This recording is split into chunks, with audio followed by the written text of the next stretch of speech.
Happy Tuesday, everybody. Hope everybody had a great day. Mine was really, really long. 12-hour shifts have a tendency to make one cranky and hostile. But enough about that.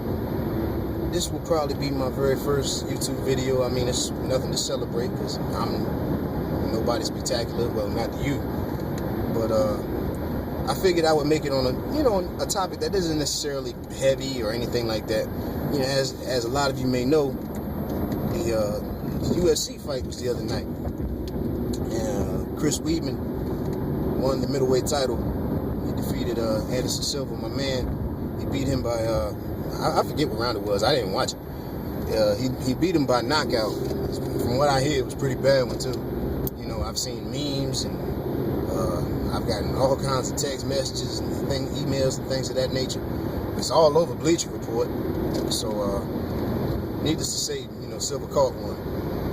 But it really got my wheels to turning because initially I wanted to be mad at Weidman. I mean, obviously I'm an Anderson Silva fan, excuse me. I'm a big fan of the Spider. I'm a big fan of Anderson Silva, Wanderlei Silva. But over time I'm noticing that I'm a big fan of the guys that aren't necessarily the top of the food chain anymore. And it really got me to thinking about the young, hungry lions and the nature of sports. Because sports has a tendency to eat its young. And mixed martial arts, especially when you think about it, guys like Anderson, who I believe should have retired as soon as he finished that second fight with Chael Sonnen, because, for my money, he didn't have anything left to prove.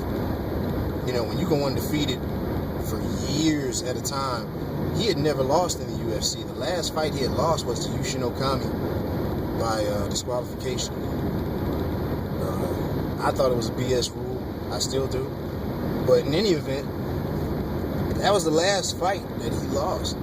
So, he was the top dog for a very long time. And when you're on top that long, you have that many title defenses, and you win so decisively against your opponents, you've got nothing left to prove. Then when you think of guys like Silva, you have to remember, when you're on top that long, when you've made that many highlight reels, you basically have a library of material for your adversaries or your opponents, you don't have to be adversaries, to study, to watch and learn your mannerisms, your behavior, your body language, and they can use it against you. They're not at fault for that because that's the nature of the game. But what I'm saying is, the point I'm trying to illustrate is that there needs to be a time for all athletes to walk away, because these young hungry lions are out here. And they're coming for your spot, So when you think of guys like Anderson, it didn't just happen with him. It happened with Chuck Liddell against Sugar Rashad Evans. Excuse me. It happened against Randy Couture, who lost by his last fight in the UFC was a vicious knockout against Lyoto Machida. And it doesn't just stop there with mixed martial arts. If you think back to the WBC, boxing, to anybody that doesn't know it, one of the best examples I can give is Muhammad Ali when he fought Larry Holmes. Young, hungry lion, a guy that's been on top for a long, long time. It was really bad because Larry felt so badly that, he's basically pleading with the ref to stop him. Other examples, let's see. For a lack of a better analogy, I guess you could use Aaron Rodgers and Brett Favre. Everybody kind of knew Aaron would be taking over. But still, you're a guy that's been on top for a very long time. And there are guys out here, guys and women, when it comes across to sports. But you can't get greedy. It's like they said, it was just like Christian Bale said in The Dark Knight. I hate to use this particular phrase because it makes me sound like a geek, which is cool. But you die the hero, or you live long enough to see yourself become the villain. And I think that's what happens, especially in American sports. We have a tendency to put our athletes on these pedestals. We make more than just stars out of them. And from that, over time, we grow to resent them. Kind of like what happened with, what's that boy's name? LeBron James. Fuck that. He kind of brought that on himself with the decision. But I'm not going to make this a LeBron James video. I'm just saying that we have a tendency to make more out of our athletes and stars than there really is. And I think it's unfortunate because I'm a really big Anderson Silva fan. part of me wants him to fight again, just so he doesn't go out like that.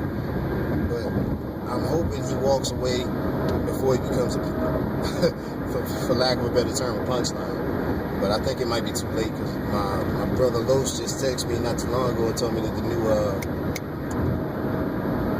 new knockout term is that somebody got silvered, which sucks. You know, we used to use, I think we used to use Paul Williams.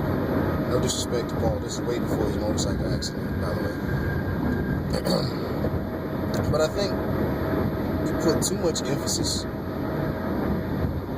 on